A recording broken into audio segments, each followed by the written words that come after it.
Hey, everybody, and welcome back to the DLF Trade Show, your one-stop shop for DLF trade information. I guess that makes sense, right? DLF YouTube Yeah, channel, DLF Trade Show, DLF trade information. But look at that. How have we not thought about that until right now? That should have been like a thing from the beginning. I'm sure everyone thought of that, and I just put it together right now. Just a pretty face, everybody. All right. Russ Fisher at Dynasty House, Addison Hayes at Amaze Hayes _. He thinks I'm not going to say senior contributor at DLF, but I'm still going to. I was waiting for it. I knew you were, and I didn't want to disappoint you because I never want to disappoint you. Thank you. But we are here to use the awesome DLF trade tools, the DLF Trade Finder, DLF Trade Analyzer. Last week, we did polarizing wide receivers, which you guessed it. Okay, just waiting for people to say it out loud. You know, I don't want the participation, right? That's what we do. Mm-hmm. Polarizing running backs. We're here to talk about Tony Pollard right now because it's crazy. Like, I get it.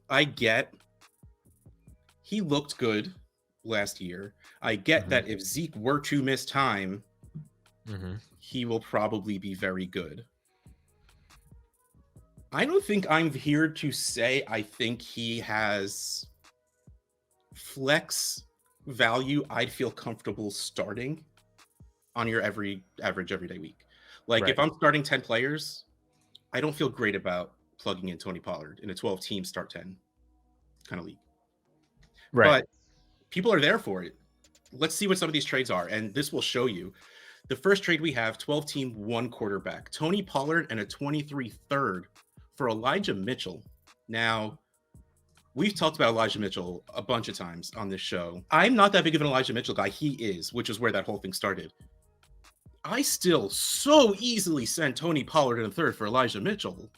There's nothing that shows that Elijah Mitchell won't be 3/4 of the guy in San Francisco, which usually they don't have the guy, like 100% the guy. No one has 100% the guy, but give me 60% of the touches in San Francisco, which Elijah Moore, if staying healthy, does get over. Man, he'll be really good if Zeke gets hurt.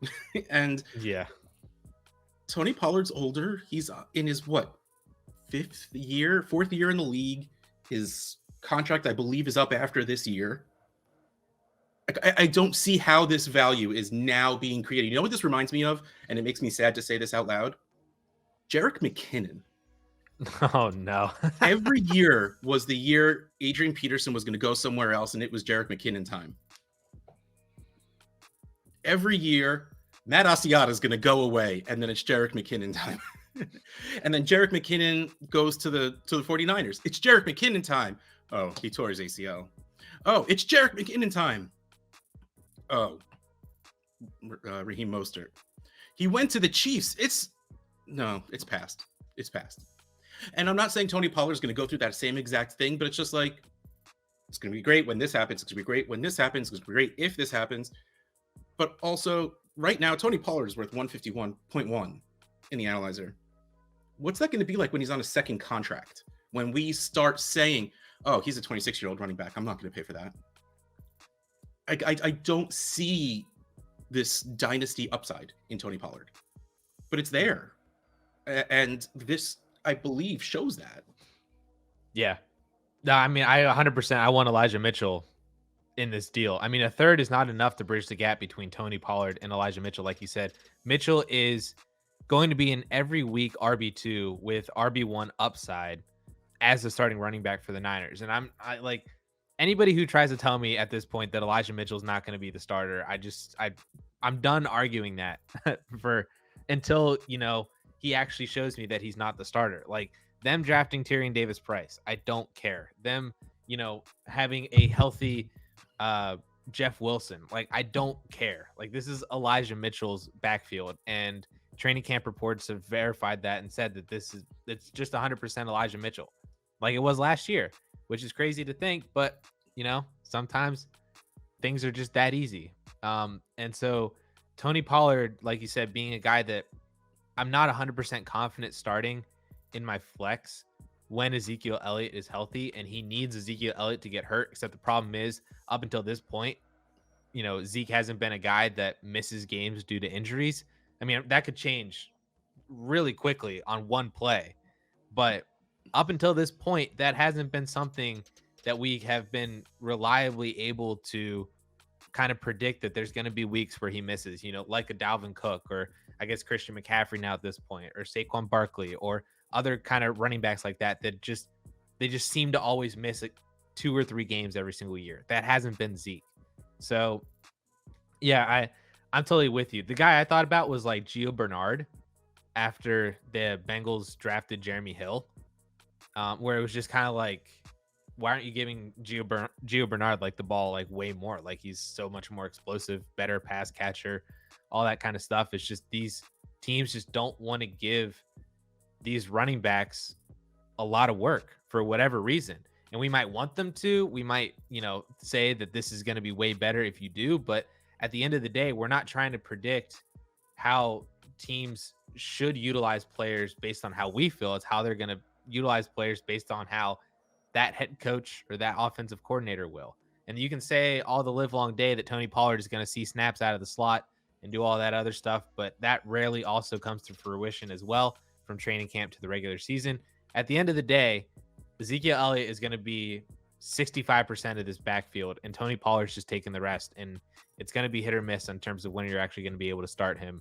And you're never going to be able to do that confidently unless Zeke Elliott goes down, which I'm not in the business of predicting that to happen. Okay, so now I like the idea of this second trade more. It's not Tony Pollard it's not same position. It is using Tony Pollard and the hype behind him, which this is what I love doing. Like, we talked about this with Gabe Davis. Like, you loved that Sky Moore move, but I loved using Gabe to upgrade elsewhere or upgrade in a different direction. This next trade, again, 12-team 1 quarterback, Darren Waller, Tony Pollard, and a 23 second for Michael Pittman and David Njoku. So Darren Waller, 235.4, Pollard, 151.1. A second is 134.3 for a total of 520.8. Michael Pittman, 488. David Njoku still holding strong at 51.6 for a total of 539.5. I do think this is fair. I really want Michael Pittman. Even though, man, Waller at 235 feels low. Like, I get that a lot of his value dropped, especially with Devontae Adams and with Hunter Renfrow just coming on strong at the end of last year. But he's still good. He's still Darren Waller. He will still be all right. That seems a little disrespectful. Like, I don't think the gap between Waller and Pittman should be Pollard in a second. Like, Waller in a second for Pittman feels okay. Pittman's value has skyrocketed a lot. He's the wide receiver 12 in July ADP. Oh, he got even higher. Nice. I mean, don't get me wrong. I love me some Pittman, so that's fine. I mean, yeah, like I said before, this is all very much Pittman to me, but I like the other side. If, let's say, I do believe in Darren Waller. I have Pittman. I'm very strong at wide receiver, and I'm feeling a little silly at the moment. Let's trade away Michael Pittman. I could get this, and I could do a lot of things with Pollard in a second that I think can reinforce, even if I needed to replace that wide receiver. Like throwing Pollard in a second for someone Jerry Jeudy-esque, where Possibly. maybe that specific trade doesn't go through, but value-wise on the analyzer, it's pretty close, just because I remember Judy's value. Or, heck, that's really close to Elijah Mitchell's, because we saw a Mitchell go for Pollard in the third. Right. So it's those specific pieces that make me a little on the Waller side, but the fact that I think those are two very movable pieces, I'm cool with this. And then just David Njoku to the moon, baby.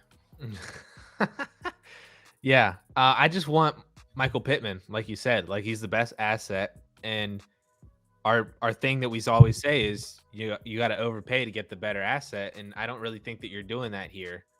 Darren Waller, well, I do agree. I think he's going to be, he's a tight end who's going to have like 100 targets. That alone is going to put him in to be a top 5 tight end.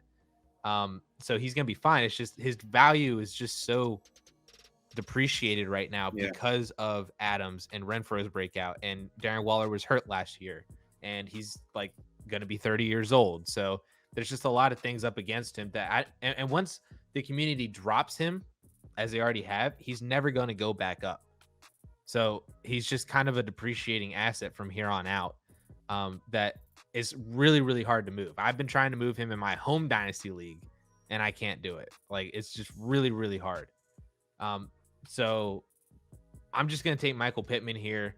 If I want to sell Michael Pittman, I want to do something other than this. Like, if I need a tight end for Michael Pittman, I want a different tight end. I feel like at this point with the hype on Pittman, you need one of those top tier guys. And I think Waller kind of fell out of that a little bit. Right. Like, would you feel better with Kittle instead of Waller? Yes. Yeah, me too.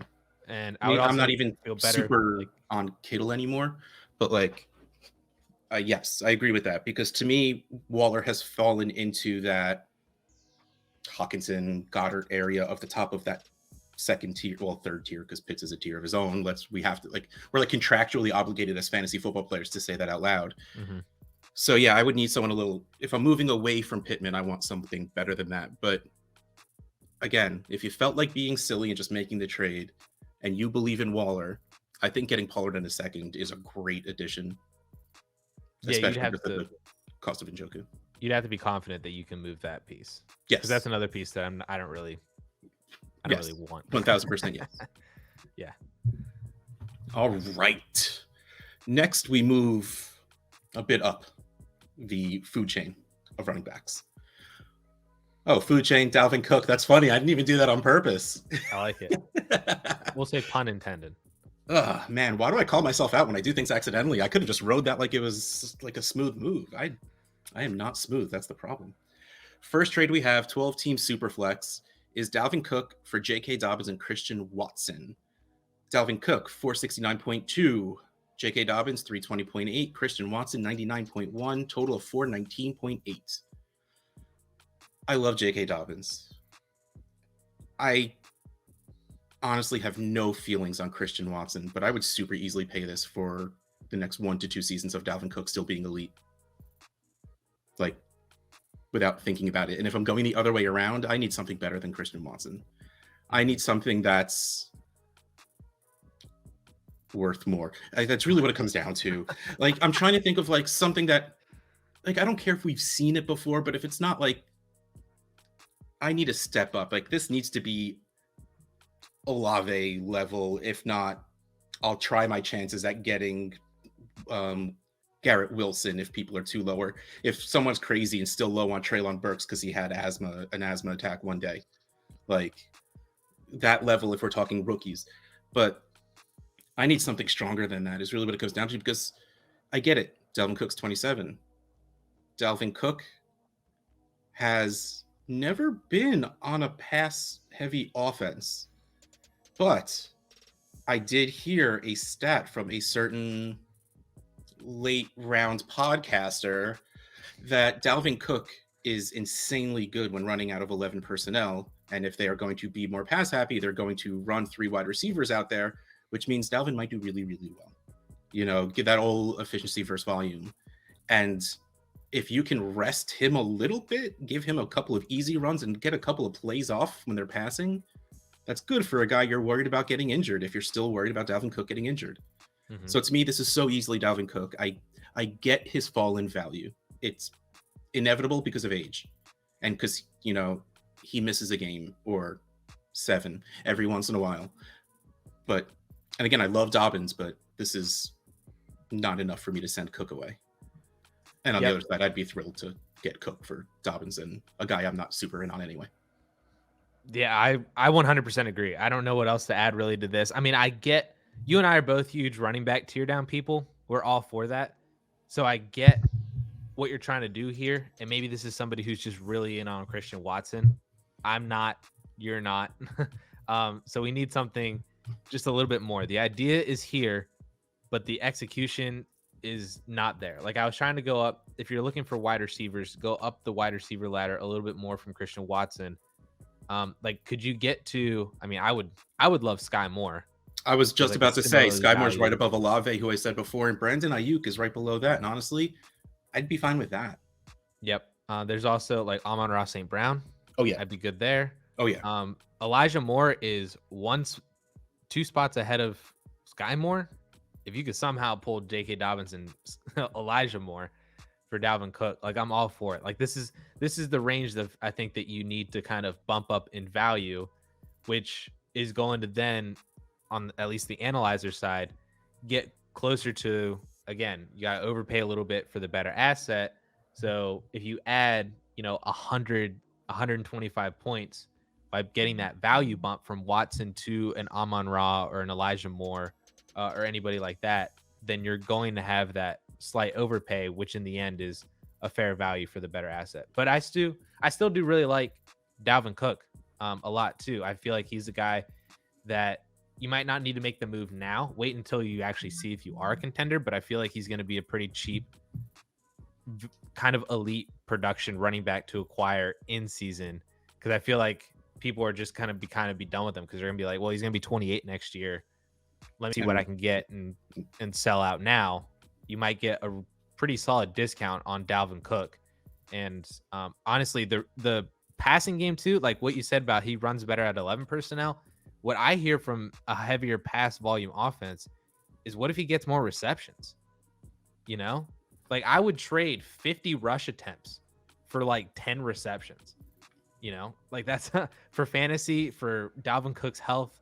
I think that's, I would much rather him do that and catch the ball 10 times out of the backfield towards the sideline where you can run out of bounds after an 8-yard gain. That's 1.8 PPR points rather than him just go right at the middle for 5 yards at half a point, and a higher chance that he gets injured or gets bumped into being injured later on down the road. So I'm all for this pass heavy offense for Dalvin Cook for the Vikings. So that's where I'm at on that trade. Next trade. Yep, I got you here. We'll let you talk first. Dalvin Cook for T. Higgins. Dalvin Cook 469.2, T. Higgins 424.1. Straight up, what you got? I was surprised that Higgins is like 50 points behind Dalvin Cook. I don't know if that's just as we're getting closer to the actual start of the season, mock drafters and startup drafters are favoring the production now over the dynasty value.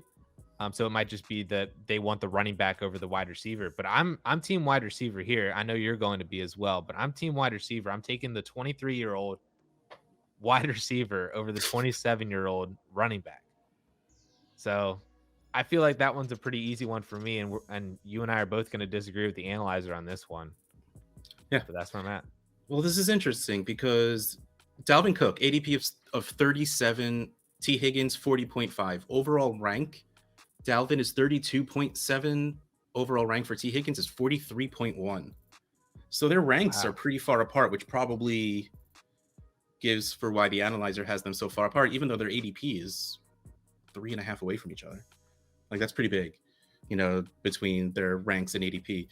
But yeah, it would clearly this happened in real life, but I would be a little surprised to see someone trade away T. Higgins just for Dalvin Cook. Is there a logical reason to take Cook in this outside of you needed the running back production? That's really all I could think of is you have you have a team that's stacked at wide receiver. You have a league where you have to start 2 running backs. So you need something in that running back position, because if you only need one, it's easy enough to find something until you figure it out later.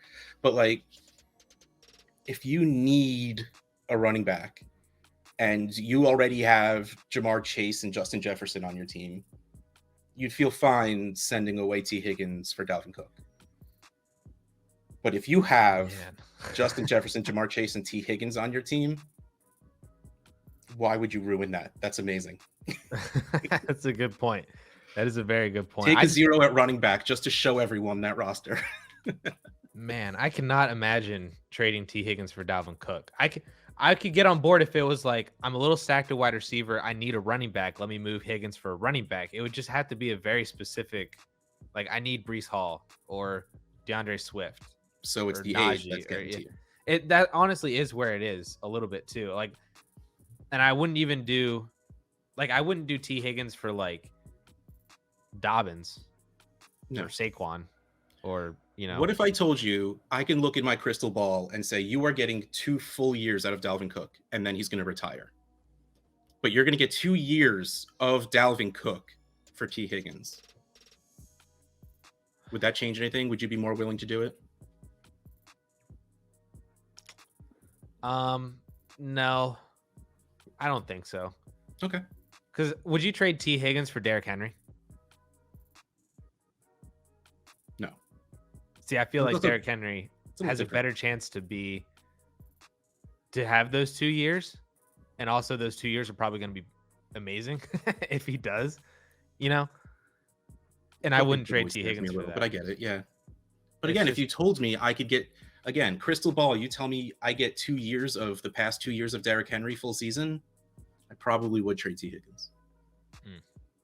Because don't get me wrong, I love T. Higgins, but that's the dream at running back, right? 2 full seasons of a workhorse running back.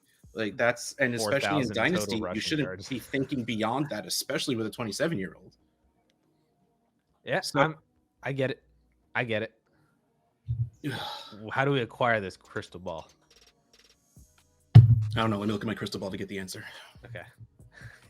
Last player we have today is Cam Akers, and this one is clearly obvious why he's polarizing, coming back from the Achilles, which apparently is like a 6-month injury now, and you're fine. Mhm. No big deal. James Robinson already running back 1 of the league because he's back and practicing. He's looking pretty good running them sprints. Yep. Cam Akers in a 12-team super flex league. This is interesting. Zach Wilson, Cam Akers, and Michael Thomas for Russell Wilson. Zach Wilson, 332.1. Cam Akers, 278.0. Michael Thomas, 151.4 for a total of 761.5. Russell Wilson, 652.3. This passes the overpay for the better asset test. But how would you feel sending those 3 things to upgrade to Russell Wilson? Or how do you feel about sending Russell Wilson to get 2/3 younger? You know, Michael Thomas doesn't really fit too well, but yeah, I see both sides of this, honestly.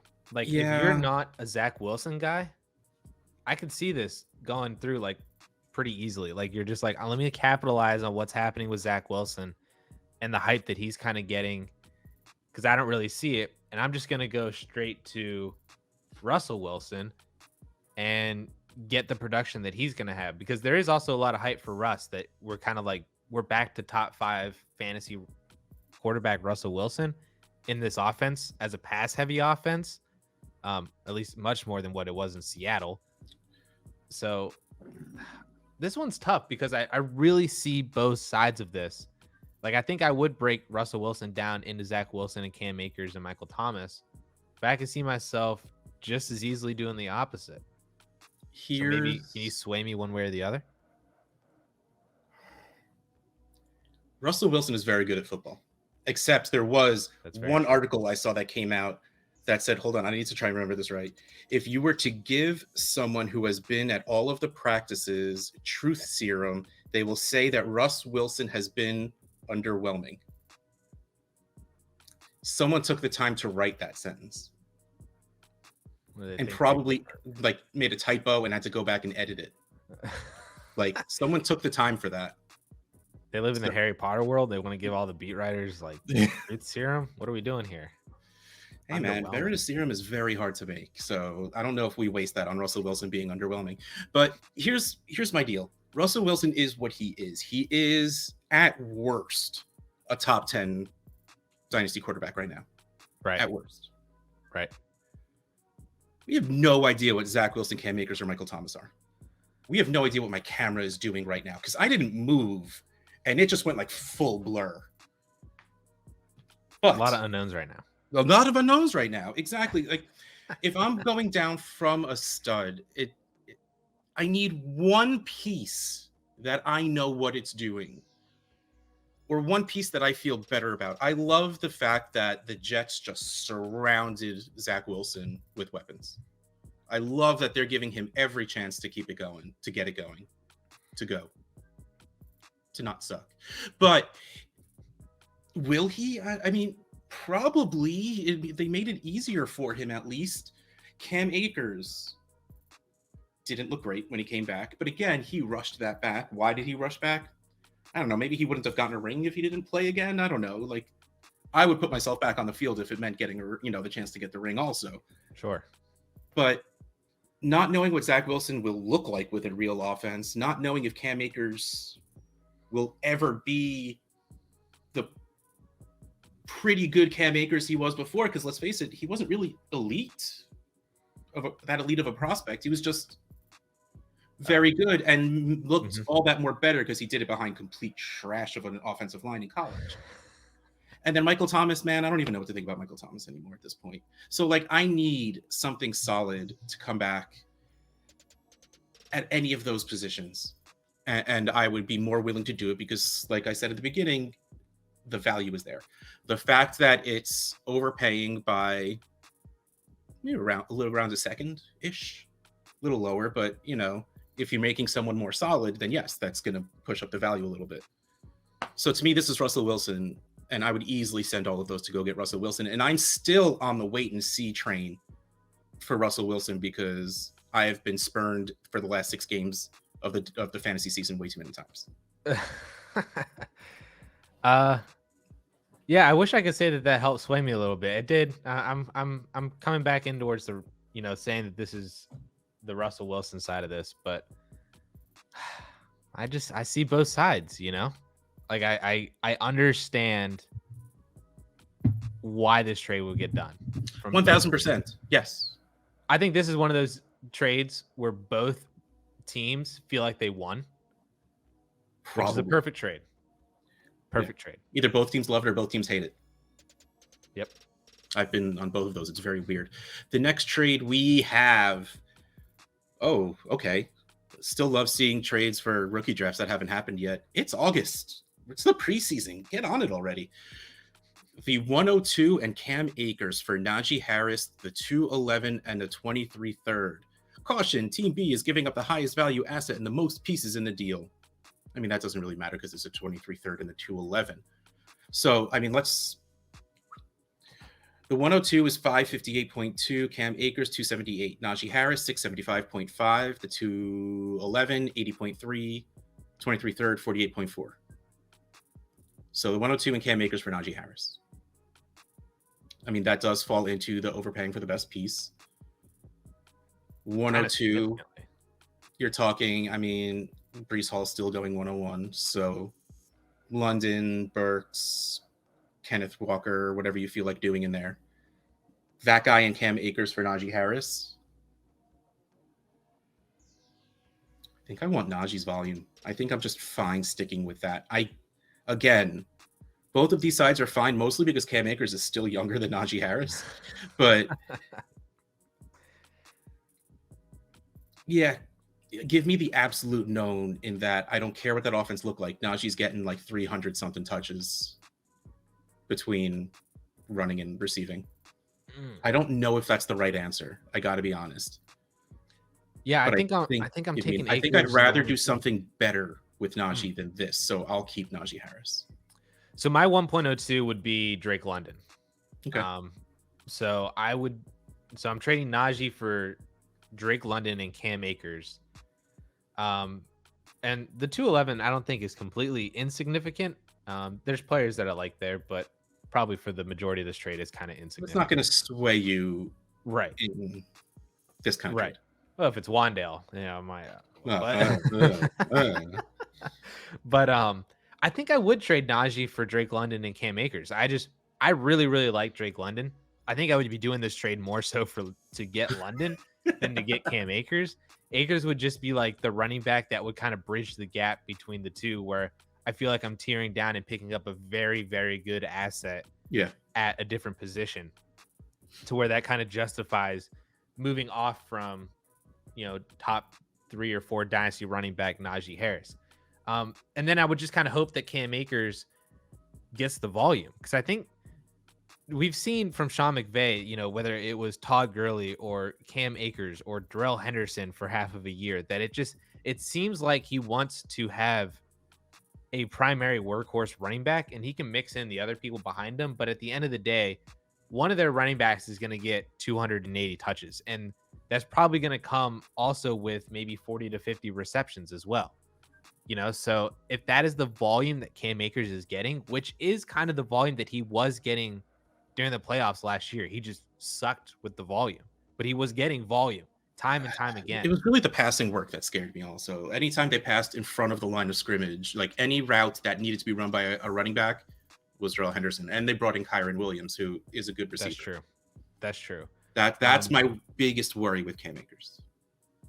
Well, and the whole Achilles thing. Yeah, I totally get it.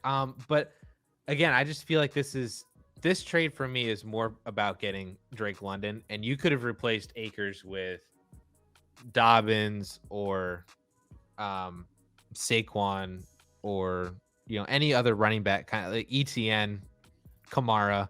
Like that's kind of where I feel about this trade, where it's not specifically about Akers. It's just insert high-end RB2 here, and I'm making this deal. Okay. Not a great trade for a Cam Akers discussion then. So probably not. No, that would be on me. I'll take step up your game. That's all I'm saying. All right, to finish up the show, we have in Russ's inbox, and again, it's a Trade Addicts League trade offer because it's a Trade Addicts League. People send a lot of trade offers. I have to step up my game, and well, everyone else in my other leagues needs to step up their game. I guess is what it comes down to. Yeah. What are you doing? Yeah, so 12-team Superflex PPR tight end premium, 1.75 points per tight end reception. I received an offer of Darren Waller and Noah Fant for Dallas Goedert, Brandon Ayuk, and a 23 third. Darren Waller, 285.4, Noah Fant, 102.9, for a total of 388.3. Dallas Goedert, 148, Brandon Ayuk, 127.7, a 23 third, 48.4, for a total of 324.1. So the 23 third is whatever, but still the two pieces on side A are technically worth more than the three on side B. How do you feel about this trade? Did you already accept, or did you make a decision on this trade? You don't have to tell me if you accept it or not. Did you already make a decision? I did, but I haven't stopped thinking about it since. Oh, interesting. Okay. So first of all, I was kind of confused by this because there's two tight ends on one side. So I was just kind of like, interesting. And then there's a tight end on the other side. So this is a very tight end heavy trade. I think I'm ultimately just going to go with the Dallas Goedert and Brandon Ayuk side. I think Ayuk has the highest ceiling out of all these guys. I mean, Darren Waller is probably going to score more points, but I think Ayuk value-wise now and for the rest of his career has a way higher ceiling than what Darren Waller has right now. And I think Dallas Goedert is going to be serviceable. I feel like Dallas Goedert is another polarizing player where it's like people are really in on him because he's a really good player and a really good tight end. And he just seems like kind of the best of the options when you get to a certain point in the draft. Yep. But then there's a lot of other people that say, well, he's competing for targets with AJ Brown and Devonta Smith. And, so he's at best the third option on the team. And we're not entirely sure what what Jalen Hurts is as a passer. Like that might not be the best situation. So when you kind of boil it down to that basic level, is Dallas Goedert's situation all that different from Noah Fant, who's competing for targets with DK Metcalf and Tyler Lockett? We don't trust the quarterback at all either. I will trust Jalen Hurts in the Eagles offense. Oh, well, 100%. Well over whatever the heck is going to happen in Seattle. 100%. I'm just saying, I feel like and I made a video about this actually talking about Noah Fant, but I feel like we've just dropped his value so much and nothing about him changed. His situation's the same. Him, the player, is the same. Everything about Noah Fant is the same, but just because he didn't get Russell Wilson, he changed. We've dropped him. We've dropped him 7 spots at tight end. But with that all being said, I'm taking the Dallas Goedert and Brandon Ayuk side. And I don't really want Waller and Fant together in a package. Yeah, I mean, no trades ever your last. So, I mean, it was really the value of this. I have the Goddard, Ayuk in third side. I was offered Waller and Fant. And I replied very quickly with a rejection saying, Goddard and Waller aren't that far apart to me, and I'd rather have Ayuk over Fant. Interesting. So, everything you said, okay. Like, I mean, I said this before, well before I remembered that this was the trade we were going to be talking about. And when we were talking about tight end tiers, I said Waller has fallen into that top of the third tier with Goddard. Yep. So I get that there's a decent amount of points. I mean, there's a Brandon Ayuk amount of points in between Goddard and Waller, but I don't think there should be.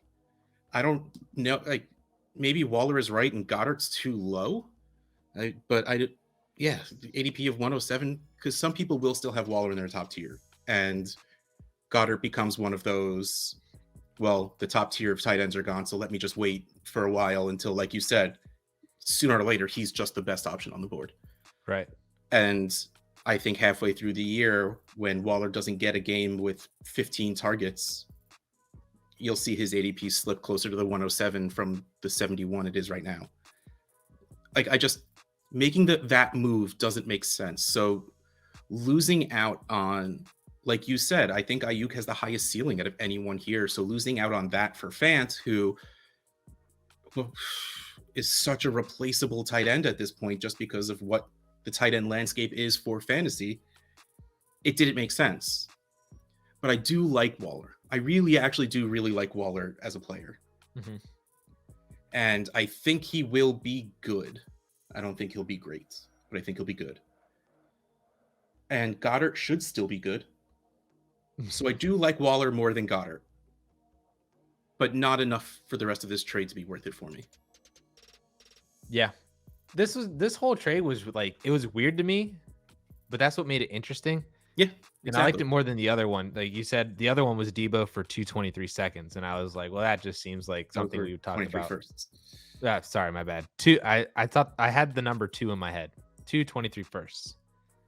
Which I felt like that at some point we've probably discussed that, or we've discussed similar type of conversations, and that just seemed like it was going to be like, oh, whatever. But this one was it was interesting because it was weird.